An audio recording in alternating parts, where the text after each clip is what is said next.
Salvete omnes et bene venistis. Welcome back. In this video, we will be following the AP reading in Book 2 of the Aeneid, lines 559 to 588, specifically the Helen episode, so-called. Before we begin, let's start as we always do with a quick refresher on our color coding. We have red indicating our subjects, we have green indicating our verbs, and we have blue indicating our direct objects. So with that out of the way, let's go ahead and do this. So we pick up here after a jump in the Latin readings that we are responsible for in the AP curriculum, and it's important to make sure that we understand the context, specifically of the saevus horror that we are talking about.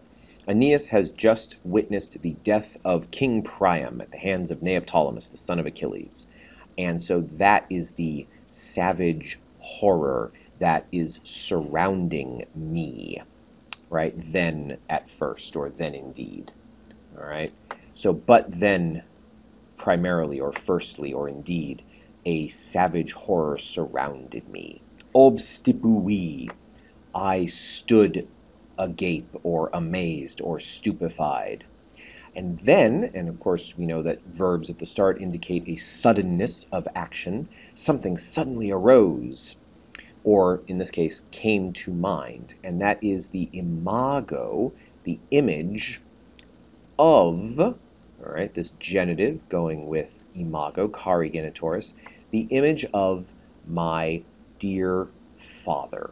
Ut, now we see this ut and we do a quick verb check and we see weedy, and so we see that weedy is in the indicative mood, not the subjunctive, so we know that the best way to translate ut is probably as or when instead of that or so that.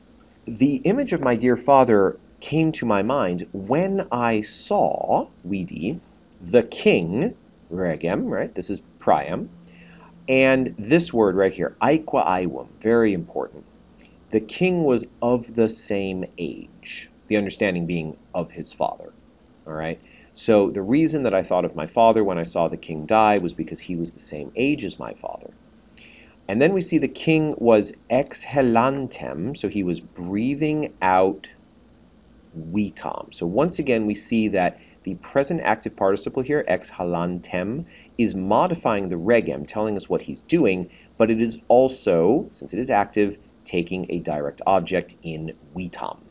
So the king was breathing out his life from, we might say, a cruel wound, or with a cruel wound. You take it either way, right? An ablative of separation, exhalantem, okay, potentially. And then also other things, repeating the subiit, other things came to mind. Abandoned Creusa, and my home pillaged, and the misfortune, or you could even say tragedy, of small Iulus. Now it's important to note, of course, that this is Aeneas imagining these things. None of these things has happened yet.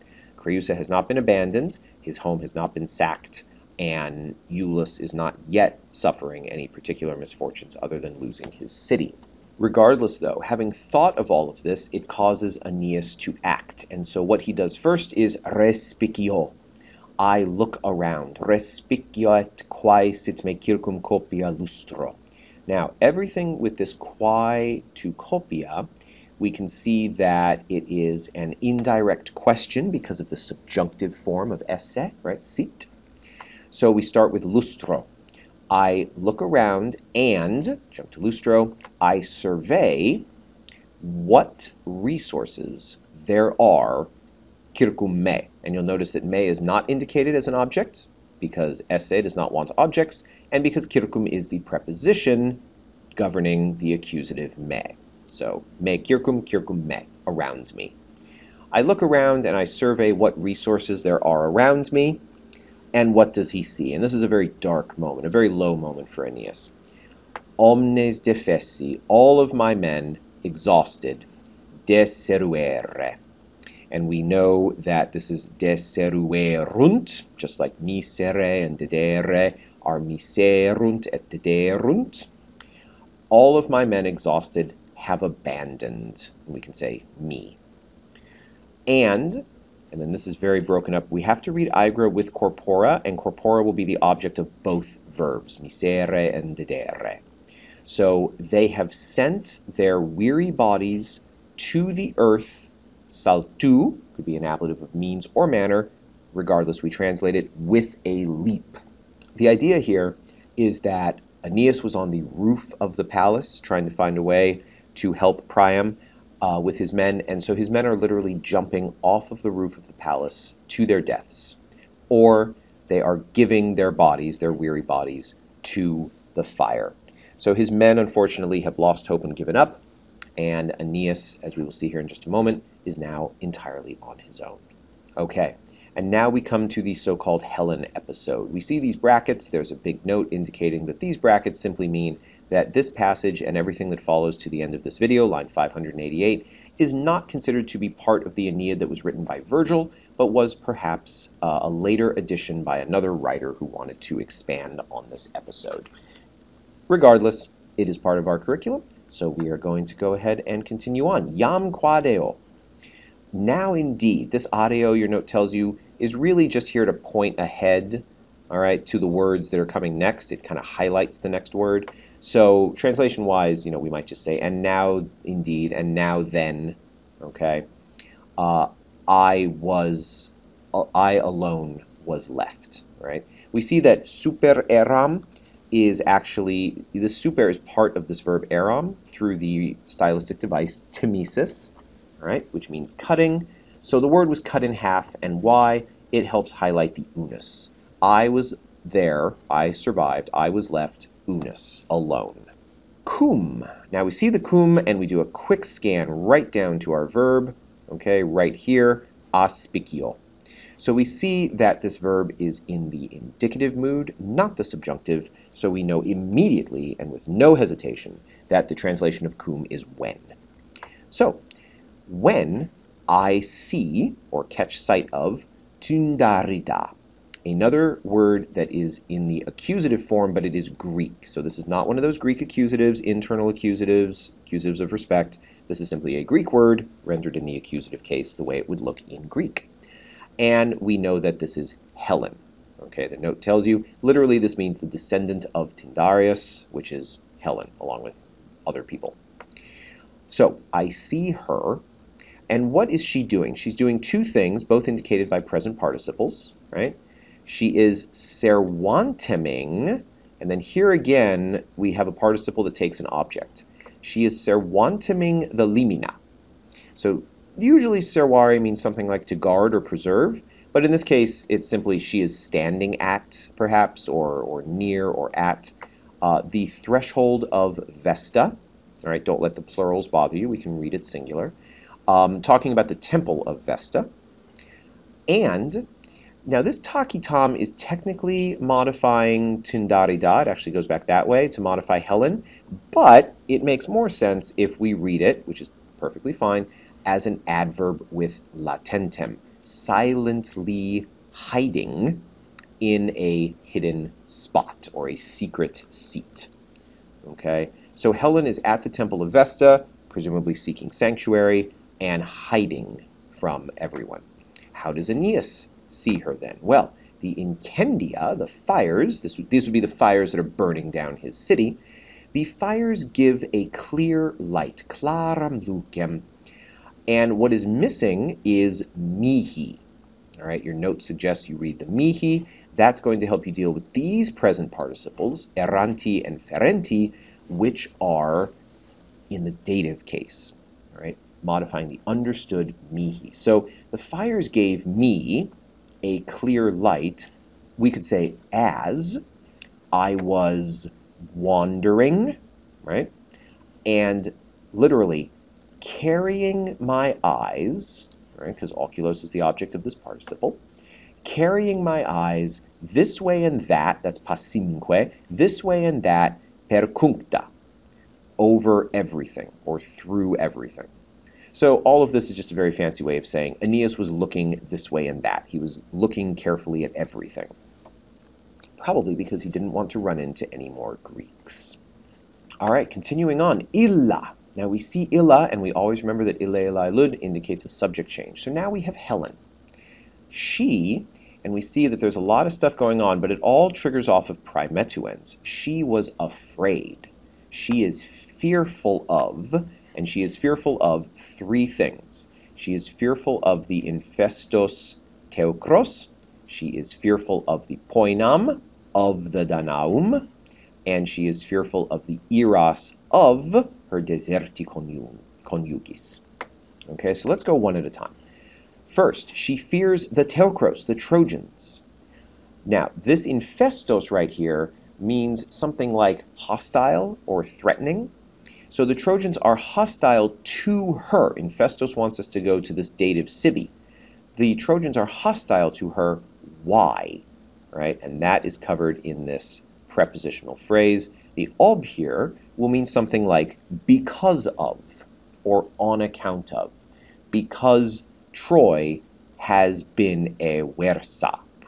Perfect, passive participle. Troy has been overthrown because of her. So that is why the Trojans hate her. But she also fears the punishment of the Greeks, Danaum, genitive plural. The punishment of the Greeks, because the Greeks hate her, and she fears the wrath, you could say angers, but we can read the plural as singular, the wrath of her abandoned husband. This, of course, would be Menelaus. So essentially everyone hates Helen at this point. And to highlight the fact that everyone hates her, she is described as a communis Erinys. Erinys is a fury, right? One of the three furies, Megara, Tisiphone, and Alecto. But in this context, we can understand it as a curse. She is a shared curse, both of Troiae, et patriae. And of course, her patriae is what we're supposed to understand, which is why it's Greece, okay? Because she is called Helen of Troy, but she was really and originally Helen of Sparta. So she is a shared misery, a shared curse, both of Troy and of her fatherland. And what is she doing? Abdiderat sese. She is hiding herself, right? She is literally burying herself. She's trying to bury herself, right? Hide. And now, in visa, there's an interesting note here. Normally, in video means something like to envy or to hate, something like that. But in this passage, the sense of the word is almost always unseen, right? Literally not seen. So here is Helen. She is unseen, and she was seated at or near, this is an ablative of place where, the altars. Okay? And we remember that the altars are outside of the temples in ancient Greece. So that is why Aeneas can see her. Okay, continuing on. Exarcerignes animo. So subject change. Exarcere, we know, is really exarcerunt, with ignes as the subject. So fires raged or flared up in my mind. So fires, of course, indicating in this case wrath, not love, right? And then an era, something else subit, an era arose. So anger arose. And this subit is going to jump off to our two infinitives. An anger arose to do these two things. An anger rose up to avenge my collapsing or falling fatherland. So this would be Troy that is collapsing, falling into ruin. And to exact wicked punishments. And this is going to be the theme for what comes next, these wicked punishments. Quick note about olkiski, we see that this is an infinitive, but it looks passive. That is because this verb olkiskor is deponent, hence the passive-looking but active-reading infinitive. And now what follows here, we can see, is Aeneas's inner monologue to himself. So at this point, Aeneas is talking to himself. So we start off with scilicet, which your note tells you introduces a series of sarcastic rhetorical questions. All right, so these should all be read in a sarcastic tone of voice. Aeneas is angry. He has the era, he has the ignes. And so he says to himself, oh, of course, haec, she, right, this woman, incolumis, which is going with haec, unharmed, will, we notice we're in the future tense with many of these verbs, aspiciet, ibit, videbit, will see Sparta, we might say again, and will see her homeland Mycenae. Don't worry about the plural patrias, it's just because the name Mycenae, the name of the city, is rendered in the plural, but it is a city, Mycenae. And Regina, as a queen, she will go, we understand, home, and then parto triumpho is an ablative absolute, with a triumph having been made ready for her, okay, or, gained. So she's going to go home to a triumphant return. And then we continue on with the sarcastic questions. These are all sarcastic rhetorical questions. She, still the subject, will see three things: her husband and the home of her father, right? Patris is a genitive here with domum, and her children, which is interesting because this is the first hint that Helen has any kids. Comitata, all right, this is Helen.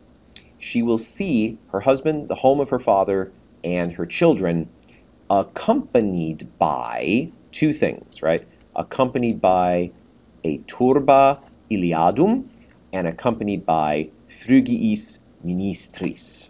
So literally accompanied by a crowd of Trojan women and Phrygian, which also means Trojan, slaves or servants or attendants. All right. So not only will Helen get to go home and see all of these things that are hers, but she will also have Trojans now as her slaves. And then the questions start coming faster and quicker. Priamus occideret ferro. And we need to supply a little something here, okay? Priam has died by iron.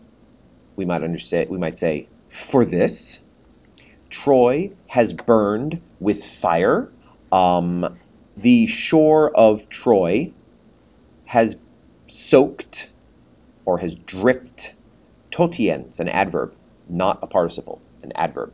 So many times with blood for this. Okay. Quick grammar note. All three of these verbs, occiderit, arserit, and sudarit, which is sudaverit, are actually in the future perfect indicative. But as often happens with the future perfect, we don't need to translate them will have happened, because frequently the future perfect renders into English as a simple present.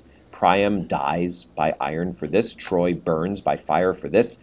The shore of Troy, or the Trojan shore, drips with blood for this, so many times. And then as we continue on, we see his response to all of these rhetorical questions. Non ita, which basically is just no. All right. Your note tells you that there should be an erit or maybe a sit. There's an s missing, basically. Erit or sit. It will not be, or it may not be. It should not be. Namque etsi. All right. Now here we get into an interesting glimpse into Aeneas's code. Even though, etsi always means although or even though. Even though there is, we can start with the s if we like, there is no memorable name, and this idea of name here is something like fama, all right? There is no honor, there is no fame, there is no name, feminea in poena, which your note tells you we should read feminea as if it were genitive, in the punishment of a woman, okay? So even though there is no glory in punishing a woman, he then tells himself, haec victoria habet laudem. A victory of this sort, or this victory, that is to say, punishing a woman, punishing Helen, habet laudem, it has praise, or something praiseworthy. And then he goes on to say of himself. We start with laudabor, because this is the conjugated verb. Exstinxisse and sumpsisse are perfect infinitives, so we will come to them in a moment. Laudabor, I will be praised. And then to get to these infinitives, in English it makes sense to say something like for. I will be praised for having extinguished or destroyed nefas, something unspeakably evil. Okay, and the tamen, However, I shall be praised. We can start with the tamen with laudabor. I shall be praised for exacting deserved, this merentis should be blue and bold to go with poinas. Deserved punishments, right? Merited punishments, punishments that are earned. He is talking here, of course, about inflicting harm upon Helen, attacking Helen in vengeance for what she has done to Troy. And, he says, euabit, so we've shifted now from laudabor to euabit, it will be pleasing, okay? It will be pleasing to fill my soul. Now, to get down here to ultricis flammae, your book has a slightly different word here. It doesn't have flammae, it has famam, all right? But it also has an obelos, that little cross right there, indicating that there's a problem in the text with this word. So some texts have flammae, some texts have famam, some texts have other things.